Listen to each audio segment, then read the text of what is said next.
Hi, this is Devin Hobb with RE/MAX, and we are in Provo today at a home that has a legal accessory apartment, which is actually the original home built in 1910, small little house. And my client, who has architecture background, they bought the home, and in 2000, I think around 2010, give or take, they added on this. And technically the legal accessory apartment, although it's bigger. So when you count this home and this home, they are attached in order to meet the city's rules.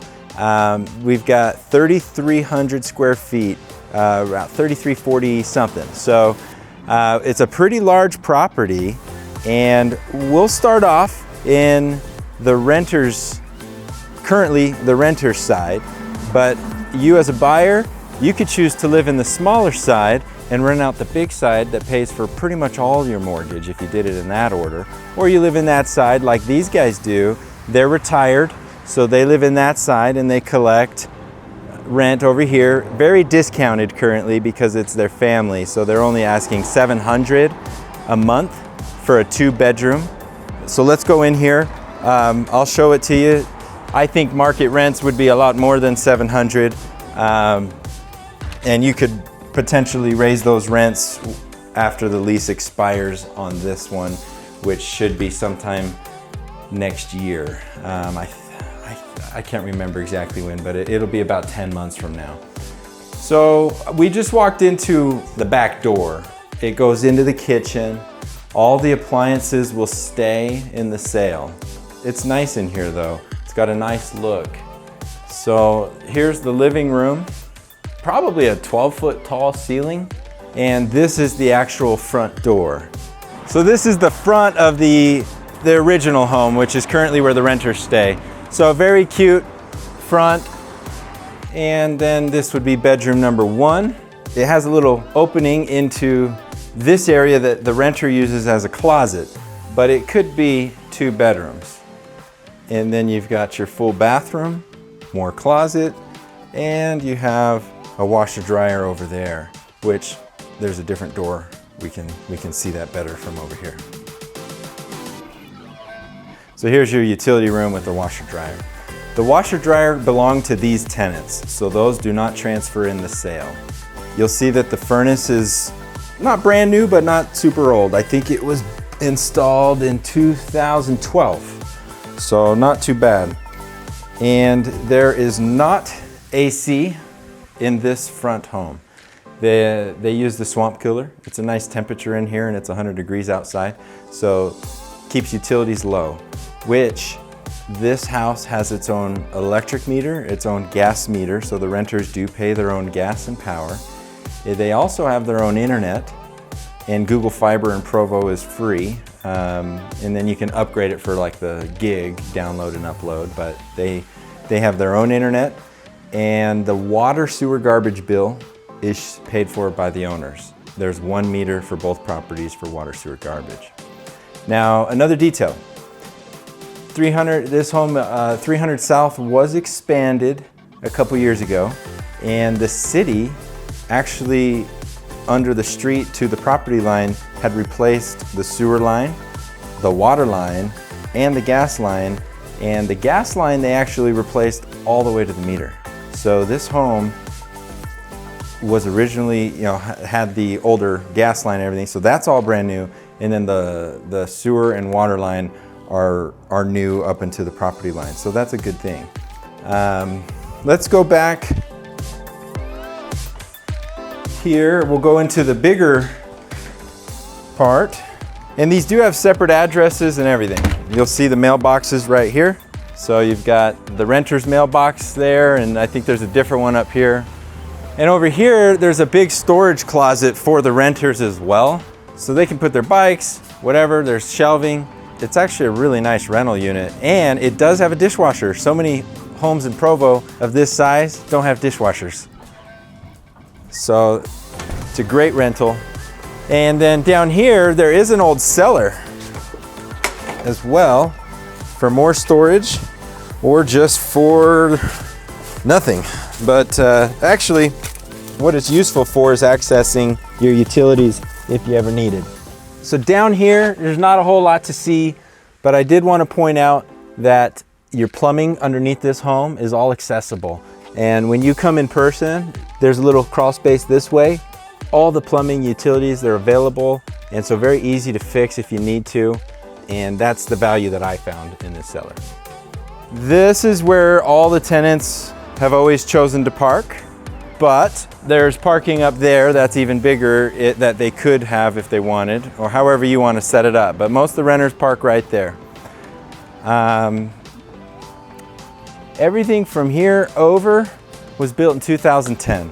All the sewer, plumbing, electrical, all of that is more modern and new. So you got a new house back here. We're going in through a side entrance. There's a little front porch, but out of habit, I'm walking in this side entrance, and that's what the owners do. You come in through this kitchen and a pretty nice great room. Along this wall, the owners have put in cabinets galore.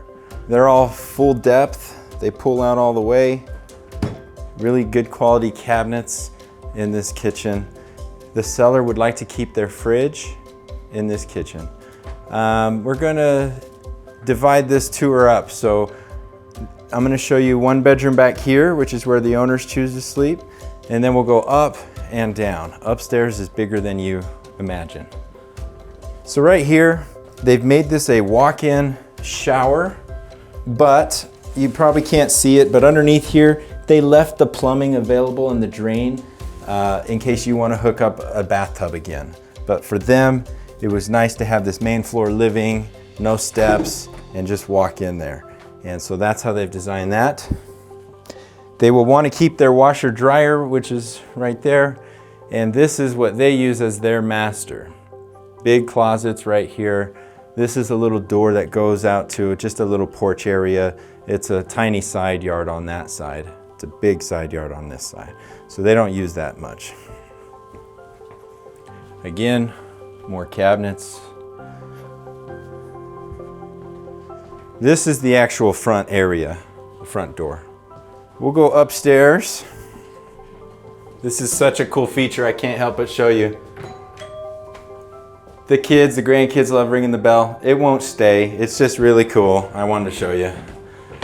So this is the playroom. Up here has its own heating and air. So there's a furnace and a designated AC unit for up here. It's a nice temperature. They project onto that wall. They're gonna keep their projector. There's a little kitchenette here. They do plan on taking the fridge and the stove, but it's wired and ready if you wanted to put your own fridge and stove back up in here. This stained glass is not actually, I mean, it's just hanging there, but they wanted me to tell you it doesn't stay. They personally made it. There's a real window behind it that will stay. So then we've got potentially another bedroom right here. She uses this as her office craft room, but it's big enough to be a bedroom. And then we'll head back. Well, I'll just show you. There's a lot of storage behind this wall. So you can see the storage back there. All these built-in cabinets will stay. This is my favorite part about the house. We do have another bedroom here, but we'll get there last. This claw tub, it's original to the home. And it will stay, it's all hooked up. And so, anyway, really cool to have an old claw tub. Nice pedestal sink, the subway tiles everywhere. It's neat that this claw tub is original, and although it's original, again, remember, all this home was built in 2010 back here. So you've got all the new utilities. This is another bedroom. It's the biggest one. There's a nice closet right here.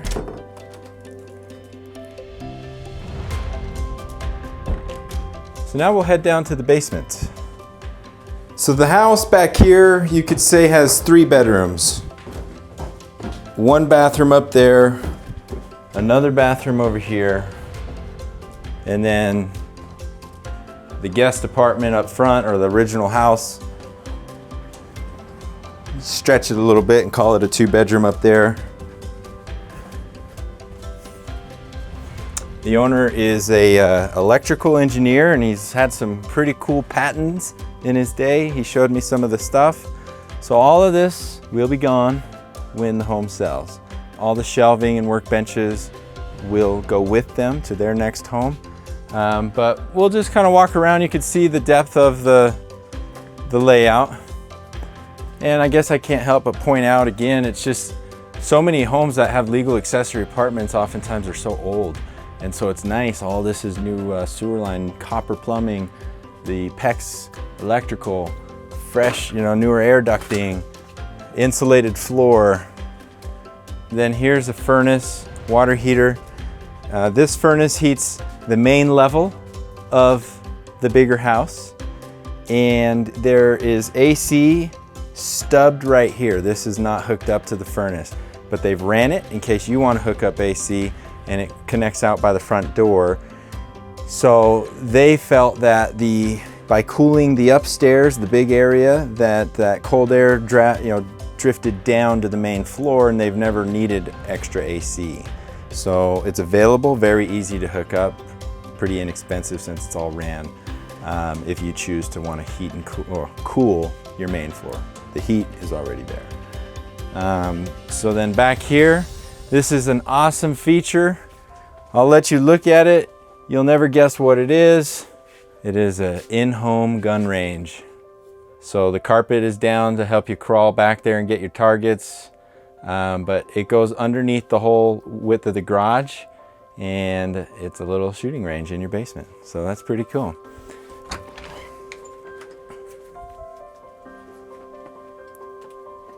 And then this would be your cold storage, plenty of shelving and a lot of space. Okay, now we'll head out to the backyard. So here we have the backyard. Big storage areas right there. I'll show you those after. It's really nice and private back here. It feels very secluded. We've got some of the plants are doing pretty well, some need help. I think this is a tomato area and pumpkins. I know we have pears, I think a nectar tree and a peach tree, sour cherry, currants, and there's drip lines for everything in here. There's a sprinkler valve system over there, and just for whoever buys this home, the sprinkler controller for those valves is in the garage. And then near the porch area of the main house, there's a different sprinkler controller that controls the front yard. So the owner can make sure the landscaping is being taken care of from these two different sprinkler computers. So here there's these little storage closets. Keep your tools. They're just in both. And the last thing is the garage. We'll go and show you the garage. The address for the back is 269. The address for the front is 265. So we've got an oversized garage. It's extra wide. All the shelving and the workbenches, they will leave. They're not going to stay. But there's electrical outlets added. There's 220 under the stove out there. Right here, there's a stove. The owner's keeping the stove, but there is 220 there if you wanted to have a welder.